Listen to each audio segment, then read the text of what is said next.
Segundo a tradição, em 31 de outubro de 1517, o então padre e professor de Teologia Moral da Universidade de Wittenberg, Dr. Martinho Lutero, incomodado com as questões impostas pela Igreja Católica Apostólica Romana a respeito das indulgências, envia uma carta-convite para o arcebispo Alberto de Mainz, com uma lista de proposições para um debate acadêmico. Era o Disputatio pro Declaratione Virtutis Indulgentarium, ou as disputações acerca do poder e eficácia das indulgências, mais conhecidas como as 95 teses. Dizem que, em meados de novembro do mesmo ano, Lutero pode ter afixado as 95 teses na porta das igrejas do Castelo de Wittenberg e de outras igrejas também. Assim, as 95 teses foram amplamente reimpressas, traduzidas e distribuídas por toda a Alemanha. Mas os líderes eclesiásticos de Lutero o condenaram de heresia, e assim ele foi excomungado em 1521. As batidas do martelo ao pregar as 95 teses nas portas das igrejas nos remetem às batidas de um outro martelo, quando Cristo foi pregado no madeiro. Assim como Lutero, Jesus também pregou um documento naquela cruz.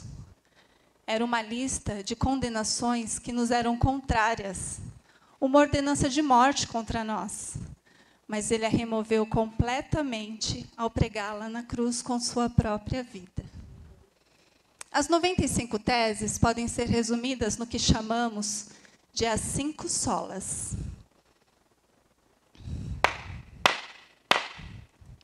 Sola fide, somente a fé. Somente pela fé somos salvos, não pelas obras de nossas mãos.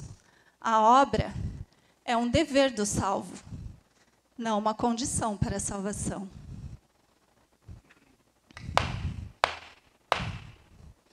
Sola gratia, somente a graça. Somente pela graça podemos receber o que Deus nos entregou por intermédio de Cristo. Sola Escritura, somente a Escritura. Somente a palavra de Deus é a verdade, lâmpada para os nossos pés e luz para o nosso caminho. Solos Christus, somente Cristo. Somente pelo sacrifício de Cristo na cruz somos salvos, não sendo necessário que imputemos ao nosso próprio corpo nenhum outro tipo de penitência. Soli Deo glória. Somente a Deus a glória. Somente Deus é digno de toda honra, glória e poder. E quaisquer outros ídolos que ocupem o lugar de Deus em nosso coração devem ser destronados imediatamente. Hoje, somos novamente chamados para pregarmos. Não para pregarmos teses nas portas das igrejas, nem para pregarmos Cristo de novo na cruz. Não somos chamados para pregar com o martelo. Agora, a ferramenta da nossa pregação deve ser a nossa própria vida. Temos estes 5 pilares: sola fide, sola gratia, sola Escritura, solus Christus, soli Deo glória. Mas o que temos construído sobre cada um desses 5 pilares? O que as pessoas têm visto em nós, enquanto igreja que protesta? Protestar com intolerância e ódio gera guerra, não reforma. Estamos sendo chamados para uma reforma que é latente, para uma mudança que deve ser radical. Estamos sendo chamados para correspondermos ao sangue que Cristo derramou na cruz. Não podemos fazer do sacrifício de Cristo algo em vão. Esta é uma reforma, uma transformação que deve começar de dentro para fora, de dentro para fora, de dentro para fora, de dentro para fora. Esta é uma reforma que é urgente, sim, e legítima também, mas é uma reforma pessoal, individual e intransferível. Contudo, nós somos um. Portanto, não se permita ser amputado desse organismo vivo que é a igreja. Está na hora de respondermos ao mundo quem nós somos, em quem nós cremos e por que nós cremos, sem precisar abrir a boca para dizer isso. A nossa maneira de viver deve ser o nosso maior testemunho. Esta é uma reforma para cada um de nós. A escolha é nossa e o tempo é agora.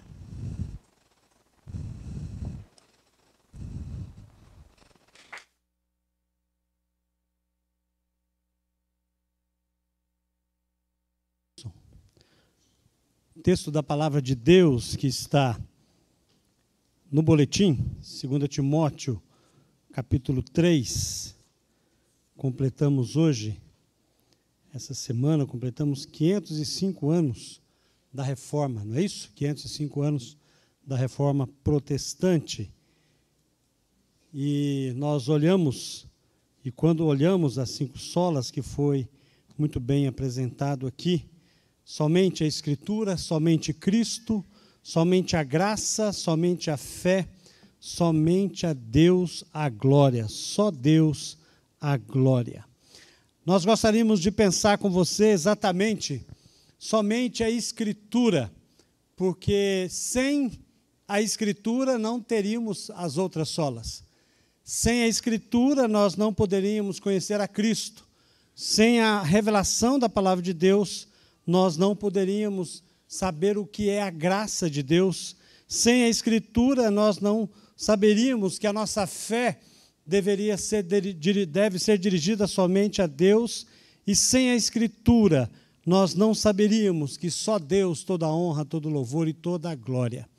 Por isso que eu quero ler com você 2 Timóteo, mais uma vez, capítulo 3, o verso 16 e 17, que diz: toda a Escritura é inspirada por Deus e útil para o ensino, para a repreensão, para a correção, para a educação na justiça, a fim de que o servo de Deus seja perfeito e perfeitamente habilitado para toda boa obra.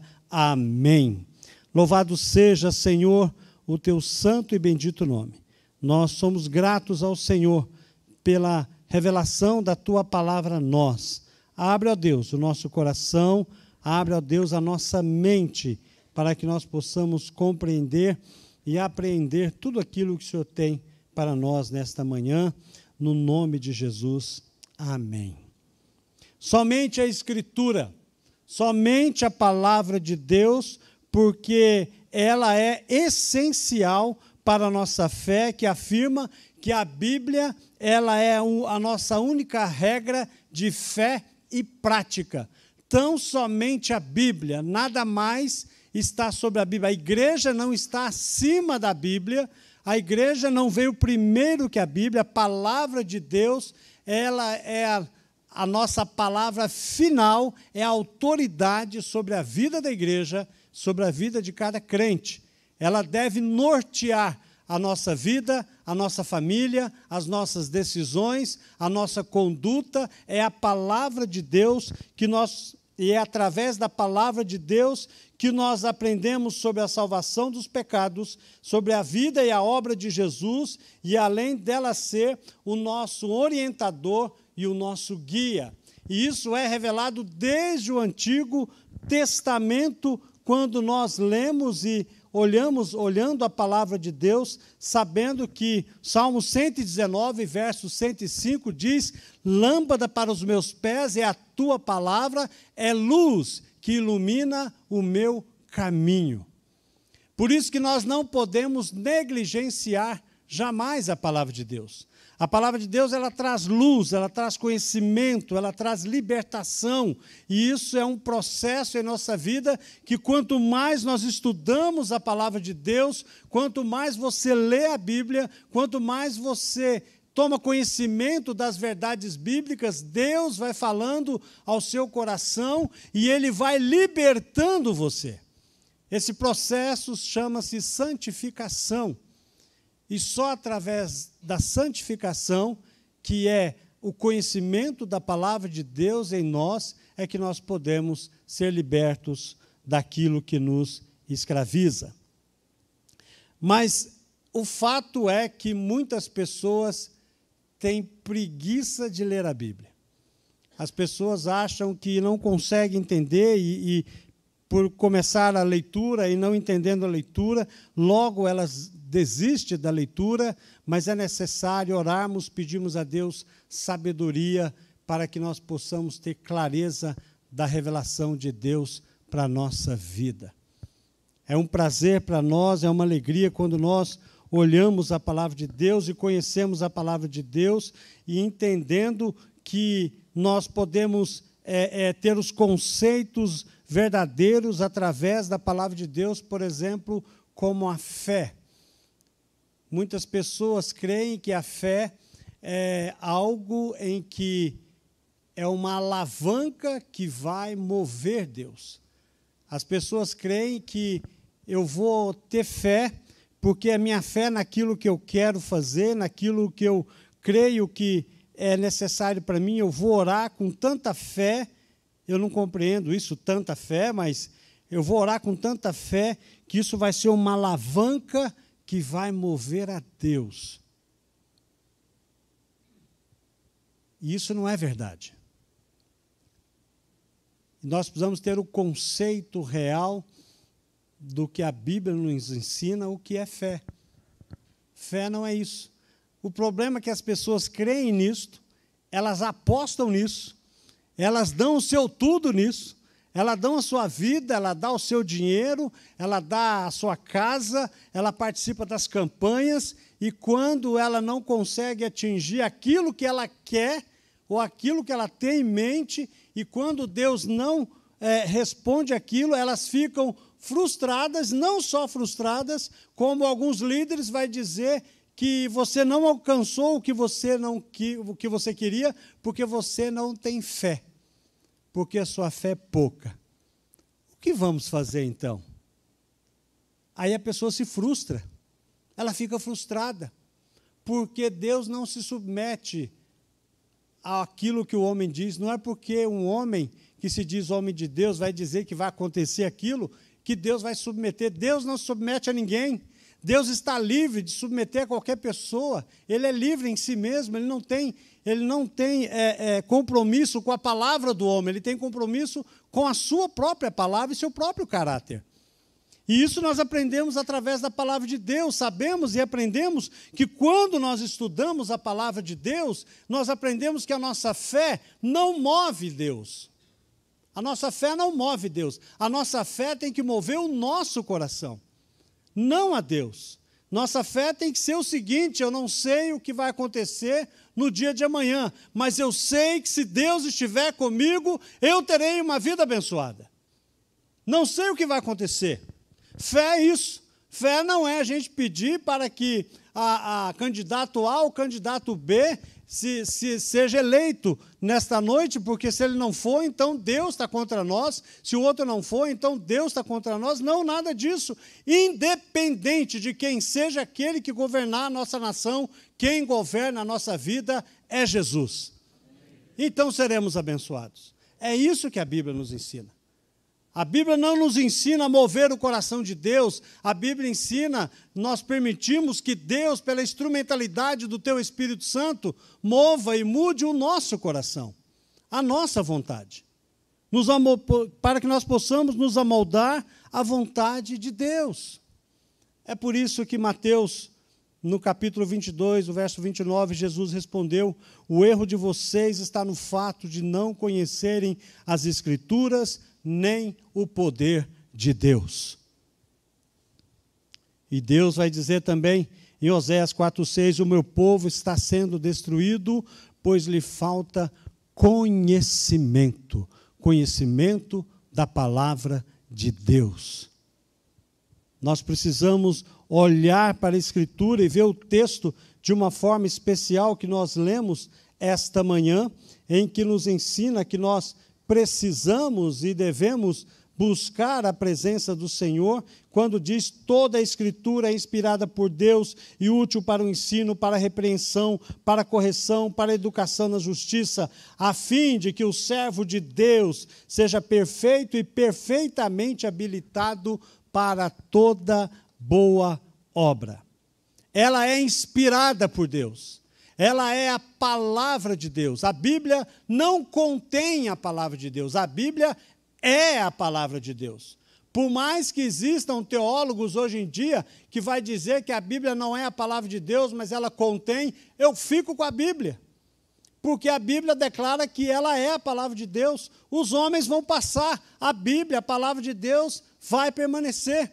Por isso que nós temos que abraçar, amar, cheirar a Bíblia, amar a Bíblia, conhecer a Bíblia, estar com ela debaixo do braço, gastar a Bíblia, manuseando ela, para que Deus possa se revelar a nós. Existe uma figurinha que tem alguém com a mão estendida no tempo assim, pedindo a Deus: Deus, fale comigo. Aí Deus pega uma Bíblia e parece uma mão entregando uma Bíblia. Nós mistificamos demais. Pegamos a Bíblia, deixamos lá no Salmo 23, aberto, ou Salmo 91, alguma coisa assim, não é? Porque as pessoas usam como um amuleto. Ela vai trazer sorte.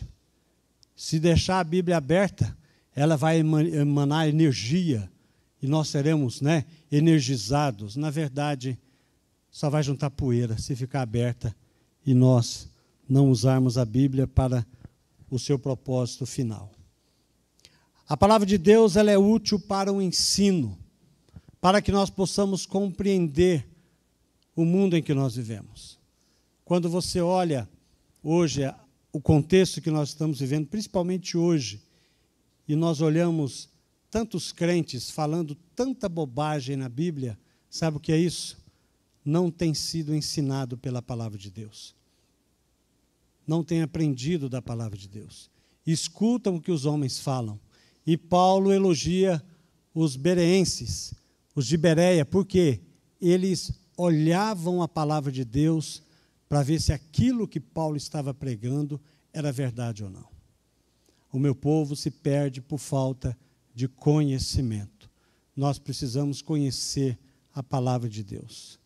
Quando nós conhecemos a palavra de Deus, nós fazemos aquilo que nós estivemos fazendo durante toda a semana, levantando as nossas mãos, orando a Deus. A palavra de Deus diz: mãos santas.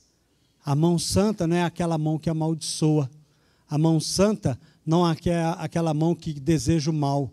A mão santa é aquela que intercede por amigos e inimigos. A mão santa é aquela que não pede para Deus matar alguém, mas a mão santa é aquela que ora para que a pessoa chegue ao conhecimento do Evangelho, para que seja salvo, porque essa é a vontade do Senhor.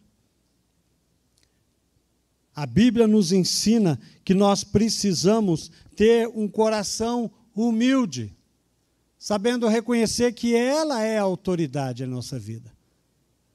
E que ela é útil para o ensino, mas ela também é para a nossa repreensão. A palavra de Deus, ela nos confronta com o nosso pecado. Muitas pessoas recusam o cristianismo por conta disso, porque a palavra de Deus exatamente faz isso, ela confronta você. Quando você lê a palavra de Deus, e quanto mais você lê a palavra de Deus, Deus vai se revelando a você, você vai vendo, você começa a enxergar o seu estado pecaminoso, e você começa a compreender que você não é nada, que Deus é tudo, e você precisa confessar os seus pecados. A cada dia, você não é merecedor de nada, você não é ouro puro de Ofir, é isso que a Bíblia ensina. Você não é o ponto fraco de Deus, até porque Deus não tem ponto fraco. Isso é uma heresia. Você é um ser caído, como eu sou um ser caído, pecaminoso, merecedor do inferno. mas pela graça e a misericórdia do Senhor, Ele estendeu a mão, porque Ele quer nos salvar. A palavra de Deus nos ensina, e é interessante isso, que nós falamos, olha, Deus ama você, você precisa vir para Jesus e recebê-lo como Salvador e Senhor da sua vida, porque Deus ama você. A gente fala muito Deus ama você. Mas o Evangelho não é Deus ama você. O Evangelho é se arrependa. Se arrependa do seu pecado. É isso que a Bíblia ensina para nós. Por isso que somente a Escritura. Nós não podemos interpretar a Bíblia de acordo com aquilo que nós queremos. A palavra de Deus é também correção. Ela está aqui para nos corrigir. Ela está aqui para nos mostrar aquilo que nós estamos falando errado e que nós vamos pagar um preço se nós ensinarmos errado. Já não é novidade, e a gente já não se assusta mais, que tem um pastor que ele quer e acha que nós temos que ter coragem de atualizarmos a Bíblia. Na verdade, não é atualizar, é fazer uma reinterpretação daquilo que a Bíblia diz para nós, mas fazer não uma reinterpretação teológica, mas eu compreendo que é uma reinterpretação sociológica. Dizendo que nem tudo que a Bíblia diz é o que deve ser aplicado em nossa vida. E ele recebeu uma pessoa na sua casa, um casal, e esse casal estava com problemas na sua casa, e disse que a sua filha adolescente, que participava da igreja, disse aos pais que era homossexual e pediu ajuda ao pastor. Falei, pastor, a gente veio aqui porque a gente quer que o senhor converse com a nossa filha, diga para ela o que a Bíblia nos ensina sobre esse comportamento, a prática desse comportamento, que Deus condena, tal. E ele disse o seguinte, olha, eu vou ajudar a sua filha. E se eu tiver que escolher entre ela e vocês, eu fico com ela e vocês podem ir embora. Mas, pastor, a palavra de Deus diz que essa ação é pecado e precisa ser levada na presença de Deus. E o pastor disse, eu não quero ser teológico, eu quero ser pastor. É incrível como alguém que tem tanto conhecimento, pode pensar assim. Aí eu lembrei de algo importante. Homem é homem. E eu lembrei de algo que o pastor Neto uma vez disse para mim quando eu assumi o pastorado da igreja que eu estava assumindo. Ele disse o seguinte, ame as pessoas, confie em Deus. Porque você vai decepcionar as pessoas vão te decepcionar, e isso é o ser humano. Não tem como ser pastor sem ser teológico.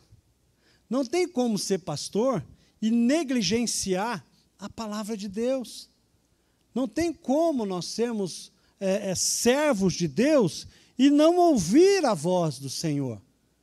Não tem como nós observarmos a palavra de Deus e dizer, olha, algumas coisas da palavra de Deus servem para mim, outras eu vou dar um jeitinho, porque talvez, desculpa a sinceridade de sempre, mas com uma questão pastoral feminina. Não é uma questão de, eu já fui pessoalmente por colegas taxado de machista, preconceituoso, porque numa discussão, eu falei assim, olha, a gente só precisa ver o que a Bíblia diz. Se a discussão for teológica, se for sociológica, então tá bom, então vamos fazer, porque eu compreendo que muitas mulheres fazem um trabalho dentro da igreja, às vezes, muito melhor que os homens. Muito melhor, sem dúvida nenhuma. Aliás, essas irmãs aqui que pararem de trabalhar, nós estamos no laço. Porque a gente sabe, compreende o valor que é do trabalho de uma mulher na igreja. Nós sabemos o valor que tem. Né? Mas não é essa a questão. Não é essa a questão. A questão é que a palavra de Deus diz que não. Por mais que você possa usar textos, mas todos os textos que as pessoas podem trazer como argumento, ali está falando de uma liderança masculina. Isso é coisa de Deus. Isso é coisa de Deus. Não é questão pessoal, é a palavra. E se nós vamos crer na palavra e somente a Escritura é que vai conduzir as nossas vidas, isso não tem discussão. Quando nós olhamos para a palavra de Deus, tem coisas que Deus mostra para nós e nós devemos ser repreendidos pela palavra de Deus, devemos corrigir a nossa postura e deixar nas mãos de Deus. Nós não podemos dar jeitinho no pecado, o Senhor não manda a gente varrer o nosso pecado e jogar debaixo do tapete, não. Como uma ferida que precisa ser tratada, precisa ser arrancada aquela casca, aquele pus, e lavada, e limpada, escovada, vai ficar uma cicatriz feia, vai ficar, mas vai estar curado. Não podemos negligenciar aquilo que a palavra de Deus nos ensina. Na sala de doutrina hoje, nós vamos estudar sobre a palavra de Deus. Vamos falar sobre o cânon, sobre a palavra de Deus. E o professor que está comigo mandou um texto um tanto quanto grande essa semana para mim e disse, olha, eu não consigo dar essa aula em uma aula só. Porque é muito importante que as pessoas que estudam na sala de doutrina, que estão, boa parte delas estão iniciando no estudo da palavra de Deus, ela possa ter uma compreensão real da importância da palavra de Deus. E eu falei assim, está certo, é isso mesmo. Manda bala. 2, 3 aulas, não tem problema. O importante é que a pessoa saia da aula consciente da importância da palavra de Deus. Mas, olhando para o texto que nós acabamos de ler, ela nos mostra que a palavra de Deus ela é também para nos educar na justiça, para que nós aprendamos qual é o verdadeiro sentido de sermos justos e sermos justificados por Deus.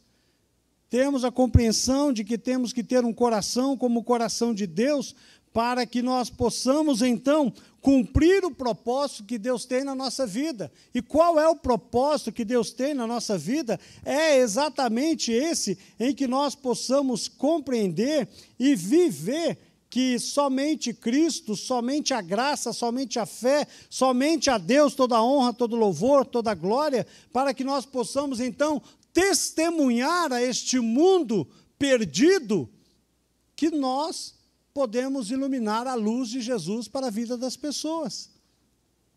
Agora, eu não consigo expressar o caráter e a vontade de Deus para este mundo se eu, Wagner, não expressar isso na minha vida. Não só com o meu comportamento, mas com a minha palavra.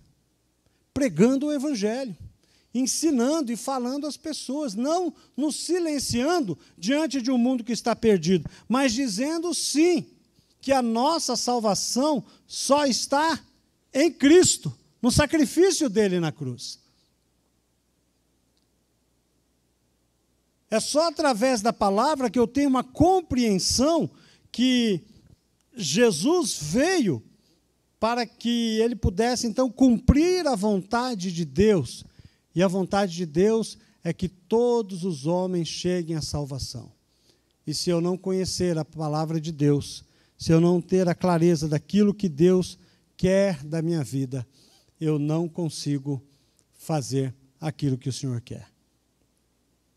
Somos gratos a Deus, porque a reforma traz para nós a centralidade de Deus.